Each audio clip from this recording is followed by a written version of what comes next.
નમસ્કાર મિત્રો, એક દુઃખદ ઘટના જેણે સંપૂર્ણ ગુજરાતને હલાવી નાખ્યો છે.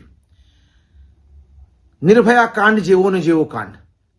10 વર્ષની બાળકી, એના ઉપર રેપ થાય છે, અમાનવીય અત્યાચાર થાય છે, શરીરમાં સળિયા નાખી દેવામાં આવે છે અને એ બાળકી જીવન મરણના ઝોલા ખાતા ખાતા કાલ સાંજના સ્વર્ગમાં જતી રહી છે.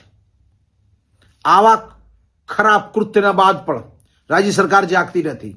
આજે હજારો બાળકો અને મહિલાઓ વિરુદ્ધના કેસ જે થયા છે, આ ટાઈપના એના કેસ પેન્ડિંગ છે કોર્ટોમાં. સરકાર ફાસ્ટ ટ્રેકથી કેસ ચલાવતી નથી, જેના કારણે આવા રોજ કેસ બનતા જઈ રહ્યા છે અને કેસનો ભરાવો થઈ રહ્યો છે અને કોઈ પણ દૃષ્ટાંત આપી શકે એવા ન્યાય વ્યવસ્થા થતી નથી, એવા નિર્ણય કોર્ટના આવતા નથી કે જેનાથી આ ટાઈપના કામ કરતા લોકો ડરે. રાજ્ય સરકાર ઊંઘી રહી છે. આ બાળકી જોડે જ્યારે અત્યાચાર થયો ત્યારે, આ બાળકી જોડે દુષ્કર્મ થયો ત્યારે હોસ્પિટલમાં જ્યારે દાખલ થઈ ત્યારે ઝારખંડ રાજ્યના મંત્રીએ અહીંયા આવીને બાળકીના પરિવારને 4 લાખ રૂપિયાની સહાય આપી, પણ ગુજરાત સરકાર કાંઈ ન કર્યું, ઊંઘતી રહી. પોલીસ એને કાયદાકીય કાર્યવાહીમાં રહી, ડોક્ટર બિચારાની સેવા કરતા રહ્યા, પણ દુઃખદ બાળકીનું મૃત્યુ થઈ. હજુ સરકાર હલી નથી. આ કેવી સંવેદનહીન સરકાર છે જે વેસ્ટ બેંગોલમાં જે થયું, ખોટું થયું, એક ડોક્ટર જોડે રેપ થયો, મોટો કેસ થયો, બહુ દુઃખદ ઘટના થઈ, ત્યાં ન્યાયપાલિકા એના માટે મહેનત કરી રહી છે. એવા કેસમાં આ ગુજરાતના મુખ્યમંત્રી, ચાલુ એની સરકાર હોવા છતાં ગુજરાતમાં સામે અપવાસ પર બેસે બંગાળ સરકારના વિરુદ્ધમાં, અને એને ત્યાં એના ગામમાં રોજ રેપ થાય છે, હર 2 કલાકે એક રેપ થાય છે. આ બાળકી જોડે કૃત્ય થયો. ગુજરાત સરકાર હલતી નથી. આ મુખ્યમંત્રી એના અપવાસ પર નથી બેસતા કે મારી દીકરીને ન્યાય ક્યારે મળશે.